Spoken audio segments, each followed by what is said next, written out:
Call all hands. Beat to quarters.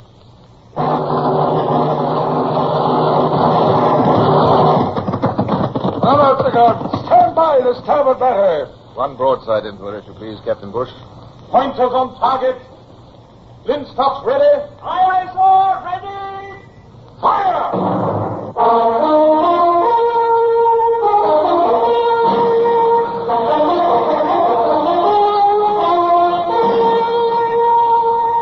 Presenting Michael Redgrave as C.S. Forrester's Indomitable Man of the Sea, Horatio Hornblower.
I find it hard, after so many years have elapsed, to recall quite what it was I resented about Lady Barbara's presence. But I suspect that I dreaded the humanizing effect she was having upon me. The elaborate pose I had with difficulty built up before my officers and men of being a hard, silent, unemotional machine was jeopardized by those long tropical evenings at the rail under the white moon, the soft Pacific breeze. Oh, I envy you your life of action and interest, Captain. A woman has nothing to look forward to save marriage. What do you hope to do when you at last retire from the sea? Oh, my wants are very small, ma'am.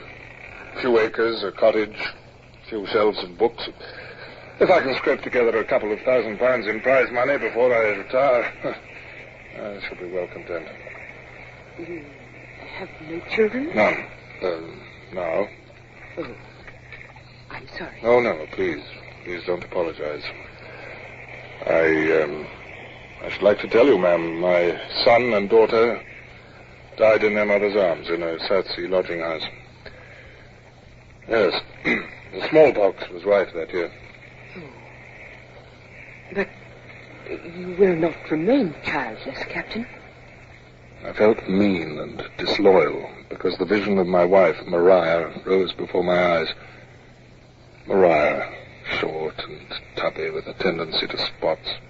Maria in her flannel night shift and curl papers. Maria arguing with the lodging house keeper. Although the death of our children had drawn us closer for a time, the sea is a hard taskmaster, and perhaps the enforced separations were for the best. For we seem to have little in common these days.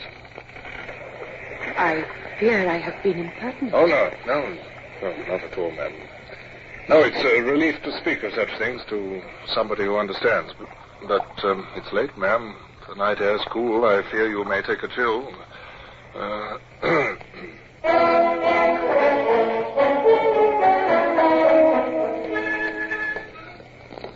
Morning, Mr. Bush. Well, another fine morning. Good morning, sir. Beautiful weather, but no wind. Those men of mine are getting fat and lazy. There's too little for them to do. Well, they've earned a short rest, and there'll be plenty for them to do when we get down to the Horn. Already I've noticed the Southern Cross showing higher in the sky each night.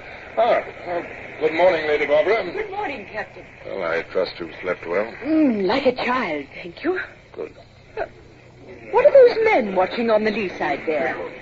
Oh, look. Did you see that? It's a fish of some kind. Yeah. There, that sort of blue-gray shadow. It's a shark, ma'am. They abound in these latitudes, and when there's no breeze, they follow a ship for the titbits from the galley. Look, there's another. Oh, horrible creatures. Did you never try a shark steak, your ladyship? Makes a pleasant change from salt pork and weevily biscuit. I prefer to take your word for it, Mr. Look, Bush. Mr. Bush, it occurs to me that if your hands are idle, we might give them something to do and show her ladyship some sport at the same time. Pass the word for Midshipman Savage, will you, and send the boatswain aft. Oh, what are you going to do, Captain? Catch a shark, ma'am. It'll amuse the hands, give them an addition to their diet, and provide a new experience for you. You want me, sir? Yes, Mr. Savage. Would you care to cast a hook and see if you can bring a shark aboard? Oh, rather, sir. Thank you, sir. I'll rig a line right away. Now then, boatswain, rig a tackle forward. If Mr. Savage hooks one, we'll pass the line to you and your men, and you can haul it aboard. Aye, sir. Thank you, sir. You will not bring it aboard here, I hope. I've met every kind of human shark at port and other places, but then I'm more used to dealing with that sort of shark. No, ma'am, no. The men will take it forward. Here's Savage with the line. Oh, what a dreadful-looking hook. And what's the length of chain for? Well, a shark's very powerful, your ladyship. You have to have a hook at least a foot long or it wouldn't hold. And we use several feet of chain before we bend the line on. If it was lined right to the hook, he'd just bite through it. A lump of pork, sir, for bait. Shall I lash it on, sir? Yes, with wire, not cord. Good. May I cast now, sir? Carry on, Mr. Savage. Look at the men, Lady Barbara. They're lining the rail as though it were a regatta. It's better than a holiday for them.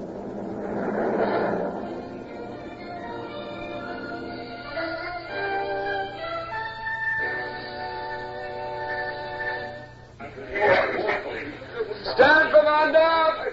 Here goes! Oh, there's one. Look, it's turning. Yes, he scented the food. He's after it. There's another. The first one will get it.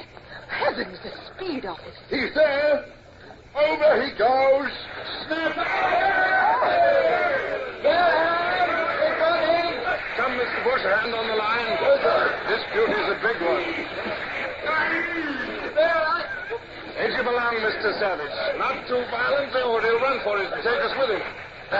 Bosun, carry the end of the line to the man. All right, sir. I've got it. Here you are, my lads. On the Right. Well, the men have it now. Ease him forward, my lads. Gently now. Play him.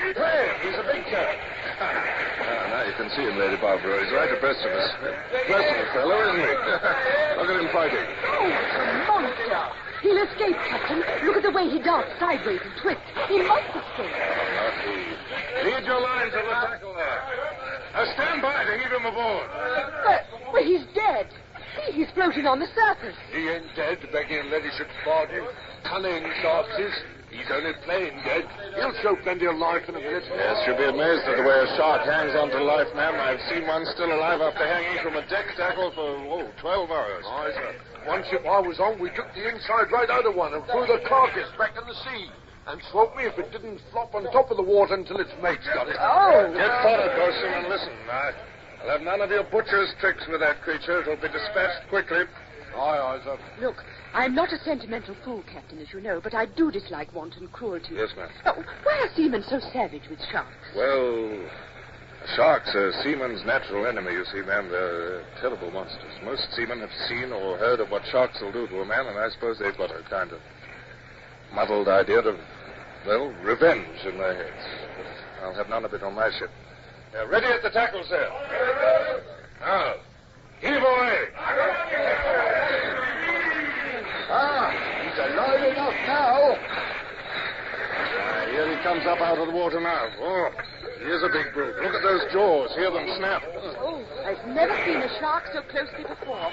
What a ghastly-looking monster. Yes, look at his tail. One flip of that tail, ma'am, would stove a man's ribs in. Up with him and inboard, lads. So, brace him up. Stand clear, you fools, or I have some of you yet. Stand clear. 15-footer at least, sir. Well, Captain. Yes, sir. What's that man doing? He's got a shovel of live embers. You Benson, come on. Look, I'll flog the first man who touches that shark without orders. Now then, Benson, who gave permission for you to leave your galley? And what are the embers for, Beg your pardon, sir, but we always give sharks a feed of hot ashes. You know, the ships I've been in, sir. Cook's privilege, sir. He didn't know, sir. I didn't have time to pass on your orders. This is one ship, Benson, where the cook has no privileges. Throw the embers overboard and get back to your galley. Aye, aye, sir. Mr. Bush, be good enough to send a midshipman forward to supervise those men. Aye, aye, sir. Ah, there's Webster. Mr. Webster, see that shark is killed instantly and properly. Perhaps, Lady Barbara, it would be better if you went below. Stand back there! Wilson, Hicks, hurry! Fetch your carpenter's molds! Oh, wait. I believe the thing's dead already. Now, don't go near him, Webster. He may be shamming. For heaven's sake, get away, sir! Look out! Mr. Webster! Oh, it's Man overboard! Man overboard! That's the mainsail! Lower away the cutter! Line it there! Now stand by with your boat hooks. Webster, look out! Behind you!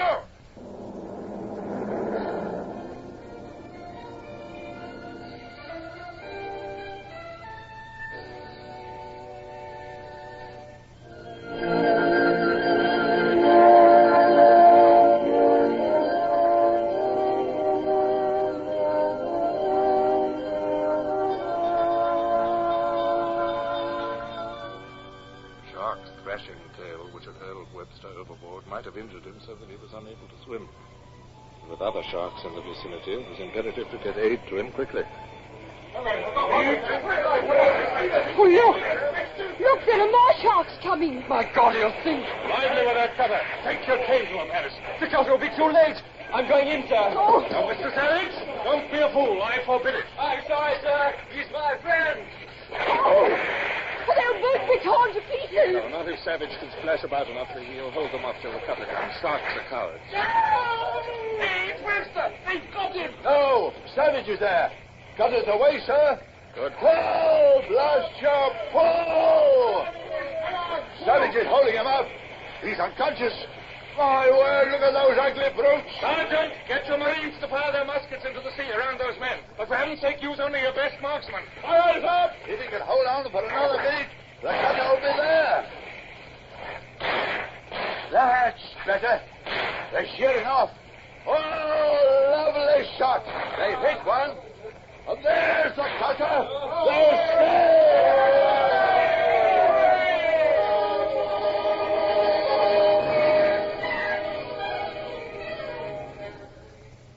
Savage had been only just in time. The shark which had reached Webster had taken his left hand off as though with a razor. In another moment would have seen the young midshipman torn to pieces by the others. Yet discipline is discipline, and Savage had defied me. Mr. Savage, you will go below and change your clothes. Aye, sir. Afterwards, I'll have something to say to you about orders. Did you hear me forbid you to dive? Yes, sir, but... That will do. I'll have my orders obeyed on this ship. You may go below. Aye, sir. Captain, I know how important discipline is, but that boy was magnificent. I do hope you will not be too severe. I think, ma'am, you should go below also. Our shark is to be killed, and in view of what has happened, I shall also retire. There is a time to restrain men and a time to leave them alone. After that episode, there was no more shark fishing, and shipboard routine settled down into its normal monotony. Day after day, we ran south until the sun began to be hidden in grey clouds. Gales sprang up, and we ran before them down to wicked Cape Horn. But the west to east passage of the Horn gave us no trouble, and it seemed no time at all before we were rounded to the Atlantic and shaping our course for St. Helena, while the northern spring came down in the track of the sun to meet us.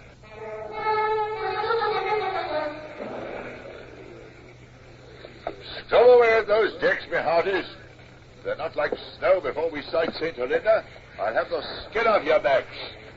I can almost smell land, sir. But the wind seems to be dying on us. Yes, we'll have a calm in a couple of hours, if I'm any judge. Good morning, Lady Barbara. Good morning, Captain. Pleasant night, I trust. Oh, a wonderful night, Captain. I spent it dreaming dreams. Oh, yes, so did... Yes, lovely, lovely dreams. Mostly of eggs.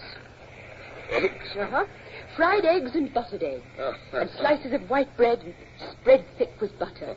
And cafe au lait. And believe it or not, cabbage. Plain boiled cabbage. I sympathize with you. For myself, long years at sea have trained me not to allow myself such dreams. Oh, but it's fun. I wasn't quite extravagant enough to run to a puree of spinach, but I'd nearly attained a dish of young carrots when Hebe brought in my black coffee and weevilly maize bread. And your steward sent to ask whether I'll take beef or pork for my dinner. Today, I think I start on the seventh brother of that pig whose chops I first tasted at Panama. I know his breed by now.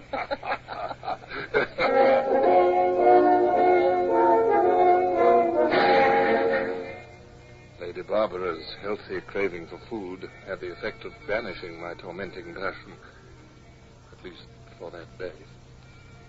And so it was all the more of a shock to me when, in the half-light of the evening, a crisis leapt upon us. I had come into the main cabin at the time when I thought her on deck, and as I apologized for my intrusion, we stood cramped between the table and the locker, and my hand accidentally brushed her bare arm. Captain. Oh, I beg your pardon. Oh, my dear. My sweet. Hold me. Tighter. Oh, my own dear love. Barbara, my dear. I've dreamed of this. I, too. Kiss me again. Again. Never let me go.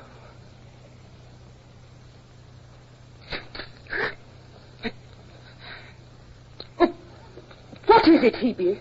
What do you want? Go away, Hebe. I shall not want you yet. What? Barbara, what are we to do? Do? We are lovers and the world is ours. But... we do as we will. Yeah, but, my dear, you do not understand. The captain of a ship is not as unobserved as you think. My officers are... My dear, look at me. Yes. No, come. Look into my eyes.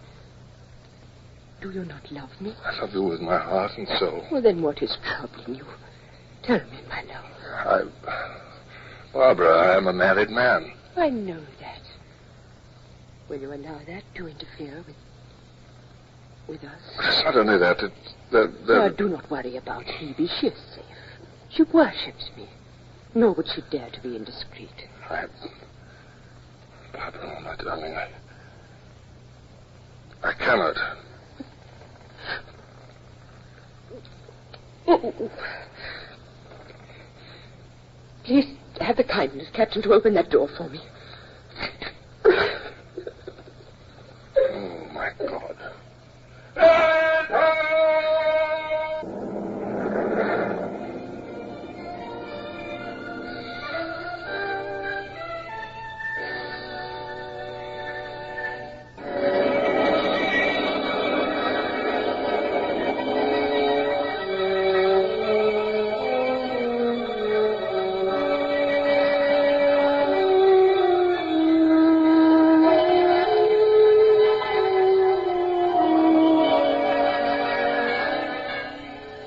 Full of shipping, sir. Yes. Men of war and Indiamen.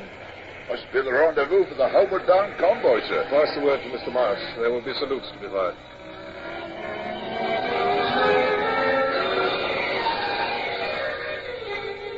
The misery of the next few hours is now mercifully blunted in my mind. There was much to do. I donned my poor finery and reported to the Temeraire, where I was received by Admiral Sir James Saumarez. He listened courteously to my report. My word, Hornblower, you have had a time. And you stood up to a 50-gun two-decker and sank her. Wonderful. And you've a Wellesley on board. We must tell Lady Manningtree of this. Sir, may I be excused, sir, to pay my respects to the governor? You can do that here. His Excellency and his lady are aboard my flagship. Indeed, sir. Also the Earl and Countess of Manningtree and Sir Charles and Lady Wheeler. Lady Manningtree. This is Captain Hornblower of the frigate Lydia. He's brought Lady Barbara Wellesley with him from Darien. And you've left her aboard that little ship? The poor lamb. She must not stay there another moment. Sir James, you must excuse me. I will not have a moment's peace until she's comfortably in the cabin next to mine on board the Hanbury Castle. When women take charge, Captain Hornblower, it's best for men to stand from under. Yes, sir. You'll stay to breakfast, of course. Thank you, sir. How'd you get on with Lady Barbara? They're a stiff-necked family, I'm told. I found her ladyship most gracious, sir. She'd better finish the journey to England in the Hanbury Castle, and you'll accompany the convoy. Yes, sir. She'll have more comforts there. I expect you've all been on pretty short commons. Pretty short, sir. Her ladyship's great passion at the moment seems to be food, sir, and, in particular, eggs.